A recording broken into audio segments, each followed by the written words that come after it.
প্রিয় উচ্চ মাধ্যমিক পরীক্ষার্থী বন্ধুরা, আজকে আমি 2024 সালের উচ্চ মাধ্যমিক পরীক্ষার বাংলা পেপারের উত্তর নিয়ে তোমাদের সামনে চলে এসেছি।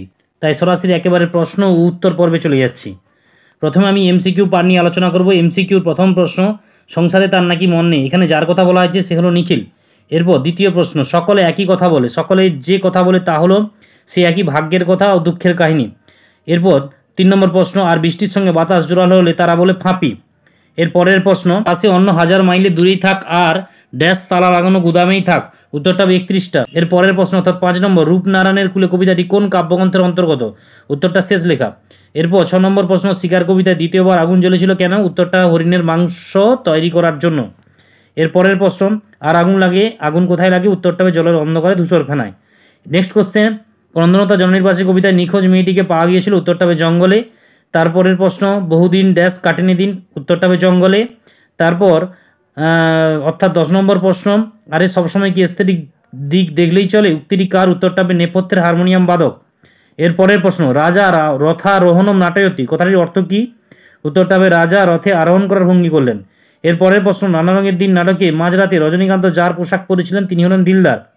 নেক্সট কোশ্চেন, এই কথাটা মালিকের কানে তুলবে না চাটুর্যমশাই। কথাটা হলো রোজ লুকিয়ে গ্রিন রুমে ঘুমানোর কথা। পরের প্রশ্ন, জয়তরণের ঠাসা, এখানে যে জায়গার কথা বলা আছে সেটা হলো মোহনীয় রোম। এরপরের প্রশ্ন, জলপানের আসে মর্দানাকে কতবার পাহাড়ের চড়ে উঠতে হয়েছিল? উত্তরটা হবে 3 বার। এরপরের প্রশ্ন, বাক্যের অব্যবহিত উপাদান বিশ্লেষণের কথা কে বলেছিলেন? উত্তরটা হবে ব্লুমফিল্ড। নেক্সট কোশ্চেন, ওয়ালা প্রত্যয়টি হলো পরাধীন রূপমূল আর মধ্যযুগের সন্তগণ নামে পরিচিত বিরাটাকার ভিত্তিচিত্রটির স্রষ্টা হলেন? উত্তরটা হবে বিনোদ বিহারী মুখোপাধ্যায়। পরবর্তী প্রশ্ন, নবজীবনের গান কার রচনা? জ্যোতিরিন্দ্র মিত্র। অনেকের কাছে এই প্রশ্নটা আনকমন লাগতে পারে, কিন্তু উত্তরটা আমি বলে দিচ্ছি, Jyotirindra Mitra. Next question, Indian Statistical Institute কে প্রতিষ্ঠা করেন? উত্তরটা হবে প্রশান্ত চন্দ্র মৌলানবিশ। তারপর কুস্তি খেলার একটি প্যাঁচের নাম হলো? উত্তরটা হবে ঢাক। এটা অত্যন্ত আনকমন প্রশ্ন। এই প্রশ্নটা আমার তো মনে হয় দেওয়া উচিত হয়নি, খুব টাফ প্রশ্ন। পরের প্রশ্ন, অযান্ত্রিক চলচ্চিত্রটির পরিচালক হলেন? উত্তরটা হবে ঋত্বিক ঘটক। এই হচ্ছে এমসিকিউ পার্ট। এরপর এসএকিউ পার্টের প্রশ্ন, উত্তরগুলো আমি মুখে মুখে বলে দিচ্ছি, তোমরা একটু মন দিয়ে শুনে নেবে। দেখো, প্রথম প্রশ্ন, বুড়ো কর্তা মারা যাওয়ার পর বড় পিসিমা সেই মৃত্যুর জন্য কাকে দোষারোপ করেছিলেন? উত্তরটা হবে, আমি সংক্ষেপে বলেছি, তান্ত্রিককে। তোমরা পূর্ণ বাক্যে লিখবে। তারপর 2 নম্বর প্রশ্ন, এ অন্যায় নয় অত্যাচার নয়, বক্তা কাকে অন্যায় এবং অত্যাচার বলেছেন? বক্তা মৃত্যুঞ্জয় তার স্ত্রীর না খেয়ে থাকাটাকে অন্যায় অত্যাচার বলেছেন। তারপর তৃতীয় প্রশ্ন, সেখানেই গড়ে উঠেছে একটা ছোট্ট বাজার, বাজারে কি কি জিনিসের দোকান আছে? উত্তরটা হবে, ভারতবর্ষ গল্পে বাজারে 3টি চায়ের দোকান, 2টি সন্দেশের, 3টি পোশাকের, 1টি মনোহারির, 2টি মুদিখানার দোকান আছে। পরের প্রশ্ন অথবা প্রশ্ন, তারপরে দেখা গেল অদ্ভুত দৃশ্য। অদ্ভুত দৃশ্যটি কি? বুড়ি মোড়াটা নড়ছে এবং বুড়ি নড়তে নড়তে উঠে বসার চেষ্টা করছে। এটা ভারতবর্ষ গল্প থেকে নেওয়া হয়েছে। তারপরের প্রশ্ন, অলস সূর্য দেয় এঁকে, অলস সূর্য কোথায় কি এঁকে দেয়? উত্তরটা হবে, অলস সূর্য সন্ধ্যার জলস্রোতে গলিত সোনার মতো উজ্জ্বল আলোস্তম্ভ এঁকে দেয়। পরের প্রশ্ন, কঠিনের ভালোবাসলাম, কবি কেন কঠিনকে ভালোবাসলেন? উত্তরটা হবে, কঠিন সত্য কাউকে কোনোদিনও বঞ্চনা করে না, তাই। তারপরে প্রশ্ন, নিহত ভাইয়ের শব্দেহ দেখে কিরূপ প্রতিক্রিয়া জাগা উচিত বলে কবি মনে করেন? উত্তরটা হবে, নিহত ভাইয়ের শব্দেহ দেখে ক্রোধ জাগা উচিত বলে কবি মনে করেন। এটা হচ্ছে ক্রন্দনরতা জননীর পাশে কবিতা থেকে নেওয়া হয়েছে। পরের প্রশ্ন অথবা প্রশ্ন, নদীর জল মচকা ফুলের পাপড়ির মতো লাল হয়ে গেল কেন? উত্তরটা হবে, হরিণকে গুলিবিদ্ধ করার কারণে হরিণের রক্তে নদীর জল মচকা ফুলের পাপড়ির মতো লাল হয়ে গেল। পরের প্রশ্ন, এই রে পুলিশ আসছে, লাগলো ঝঞ্ঝার, পুলিশ আসছিল কেন? উত্তরটা হবে, বিভাব নাটকে চাল কাপড়ের দাবি নিয়ে শোভাযাত্রীদের মিছিলকে দমন করার জন্য পুলিশ আসছিল।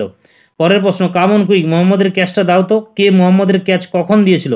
উত্তরটা হবে, রজনীকান্ত যখন শাহজাহান নাটকের সংলাপ অভিনয় করে দেখাচ্ছিল সেই সময় কালীনাথ সেন মোহাম্মদের ক্যাচটা দিয়েছিল। পরের প্রশ্ন, তাকে সামনের পাথরটা তুলতে বললেন, পাথর তোলার পর কি দেখা গিয়েছিল? উত্তরটা হবে, পাথর তোলার পর জলের ঝর্ণা বা জলের ধারা বেরিয়ে এসেছিল। নেক্সট কোশ্চেন, ভাষা সৃষ্টি ও প্রয়োগে মস্তিষ্কের কোন গোলার্ধ বিশেষ ভূমিকা গ্রহণ করে? উত্তরটা বাম গোলার্ধ হবে।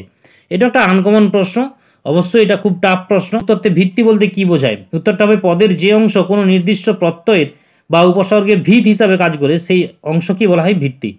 নেক্সট কোশ্চেন, ধাতুর সঙ্গে যে প্রত্যয় বসে তার নাম কি? উত্তরটা হচ্ছে কৃৎ প্রত্যয়। এরপর আমি লং কোশ্চেনের পার্টে চলে যাচ্ছি। প্রথমে আমি গল্প থেকে যেই প্রশ্নগুলো পড়েছি সেগুলো একে একে তোমাদের সামনে বলছি। প্রথম প্রশ্ন 3.1, এভাবে দেশের লোককে বাঁচানো যায় না, এ ধারণা কার? তোমরা প্রশ্নটা একটু দেখে নাও। পরের প্রশ্ন 3.2, এটা তোমার ভাত গল্প থেকে নেওয়া হয়েছে। তোমরা দেখতে পাচ্ছ, বাসিনী এনেছে বাদায় থাকে অথচ ভাতের আহিঙ্কি এতখানি। প্রশ্নটা দেখে নাও। পরের 4.1 প্রশ্ন, এটা কবিতার পাঠ। এটা হচ্ছে আমি দেখি কবিতা থেকে নেওয়া হয়েছে, আরোগ্যের জন্য ওই সবুজের ভীষণ দরকার। তারপর 4-2 পড়েছে মহুয়ার দেশ থেকে মাঝে মাঝে শুনি। তারপর 5-1 এটা হচ্ছে নাটকের পাঠ, এবার নিশ্চয়ই লোকের খুব হাসি পাবে, বিভাব নাটক থেকে নেওয়া হয়েছে। তারপর 5-2 এটা নানা রঙের দিন নাটক থেকে নেওয়া হয়েছে, সেই রাত্রে জীবনের প্রথম অক্ষম বুঝলুম যে। তোমরা প্রশ্নটা একে একে দেখে নাও। তারপরের প্রশ্ন 6-1 এটা অলৌকিক গল্প থেকে নেওয়া হয়েছে, গল্পটা মনে পড়লে হাসি পেত, এটা ফার্স্ট পার্টের গল্প। তারপর 6-2 কে জিতেছিল 1 ক্লাস সে, এটাও দেখে নাও, এটা হচ্ছে পড়তে জানে এমন এক মুজিবের প্রশ্ন কবিতা থেকে নেওয়া হয়েছে। নেক্সট পার্ট সেটা হচ্ছে আমার বাংলা 7-1 50-এর আকালের এক সকাল, এটা হাত বাড়াও প্রবন্ধ থেকে নেওয়া হয়েছে। তারপর 7-2 50-60 বছর আগে এই অঞ্চলে জমিদার একটা আইন ছিল, এটা হাতিবাগার আইন থেকে, এই টপিকটা হলো হাতিবাগার আইন। আশা করি অনেকে পেরেছো এই প্রশ্নটা এবং পেরেও যাবে, অতি সহজ এটা। তারপরে দেখো ভাষার পাঠ 8-1 শব্দার্থ পরিবর্তন বলতে কী বোঝো, শব্দার্থ পরিবর্তনের যে কোনো দুটি ভাগ সম্পর্কে উদাহরণসহ আলোচনা করো। তোমাদের সিলেবাসে শব্দার্থ পরিবর্তনের যে 3টি ধারা আছে, যে কোনো 2টি ধারা সম্পর্কে ডিটেলস দিলেই হবে। তারপর 8-2 উদাহরণসহ স্বাধীন ও পরাধীন রূপমূল সম্পর্কে আলোচনা করো, জটিল রূপমূলের একটি উদাহরণ দাও। পরের প্রশ্ন 9-এর দাগ, সেটা হচ্ছে সাহিত্যের ইতিহাসের পাঠ বাংলা গানের ধারা দ্বিজেন্দ্রলাল রায়, অতুল প্রসাদ সেন পড়েছে। তারপর বাংলা ক্রীড়া সংস্কৃতি নগেন্দ্র প্রসাদ সর্বাধিকারীর ভূমিকা। তারপর হচ্ছে উপেন্দ্র কিশোর রায়চৌধুরী বা সুকুমার রায়ের অবদান বাংলা চলচ্চিত্রের নির্বাক যুগে। তারপরের প্রশ্ন বাংলা চলচ্চিত্রের নির্বাক যুগে ছায়াছবির বৈশিষ্ট্য। এই যে 3টে প্রশ্ন পড়েছে, 3টি প্রশ্নই কিন্তু আনকমন প্রশ্ন। তারপরের রচনার পাঠ দেখো মানব জীবনে পরিবেশের প্রভাব, এটা মানস মানচিত্র অবলম্বনে রচনা পড়েছে। তারপর প্রস্তাবনামূলক রচনা পড়েছে। তারপরে দেখো বিতর্কমূলক প্রবন্ধ রচনা, ইন্টারনেট পরিষেবা ছাত্রছাত্রীদের মৌলিকত নিজস্বতাকে খর্ব করেছে, এটা বিতর্কমূলক রচনা। তারপরে দেখো প্রদত্ত সূত্র তথ্য অবলম্বনের রচনা, সেটা হচ্ছে শতবর্ষে মৃণাল সেন। এই হলো 2024 সালের প্রশ্নপত্র এবং তার এমসিকিউ এসকিউ পার্টের উত্তরগুলো আমি তোমাদের সামনে তুলে ধরলাম। আশা করি তোমরা উপকৃত হলে। আজকের ভিডিও এই পর্যন্ত, দেখা হচ্ছে নেক্সট ভিডিওতে।